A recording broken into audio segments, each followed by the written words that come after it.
I've been hoping that someone would step up and someone would come out and be the leader, and someone would put themselves on the line and make the sacrifices necessary to get us on a path to a more livable future. I guess I just couldn't wait any longer for that someone to come out there, and had to accept the fact that that someone might be me.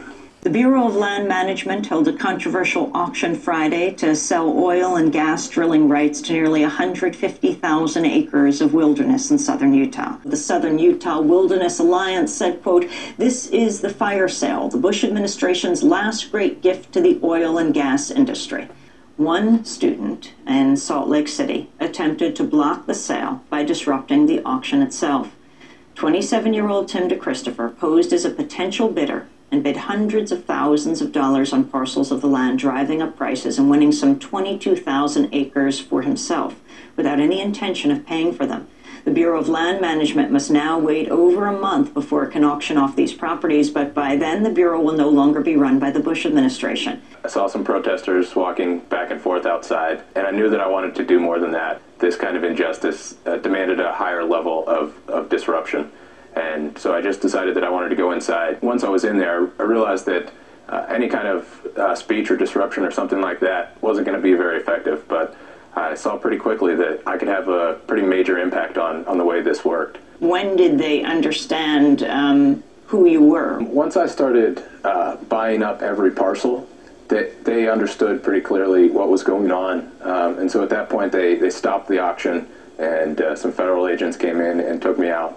I told them all my motivations and why the environmental movement, as it's been, and myself included, hasn't been effective, and why I felt it was necessary to take more drastic actions. I'm looking at the Salt Lake Tribune article on you.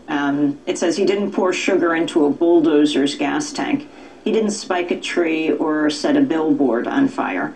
But wielding only a bidder's paddle, a University of Utah student just as surely monkey-wrenched a federal oil and gas lease sale Friday, ensuring that thousands of acres near 2 southern Utah national parks won't be open to drilling anytime soon. Tim, finally, you recently attended a 20th anniversary of the death of Edward Abbey, the author of the Monkey Wrench Gang. Can you talk about his relevance to your actions? I think the most powerful relevance of Edward Abbey was the idea that sentiment without action is the ruin of the soul. Throughout my work as an environmentalist previous to this, where I had seen this massive crisis and massive challenge that we were facing in climate change, my efforts of writing the letter here and there and riding my bike and things like that weren't aligning with my sentiment of how serious this threat was. When I was standing up and risking going to prison, was really the first time I felt like my actions were aligning with my sentiment, with how big of a crisis this is.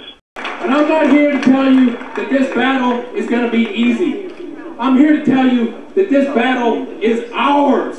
It's the battle that will make us who we were meant to be. It's the battle where we live up to our potential that we always hoped we had.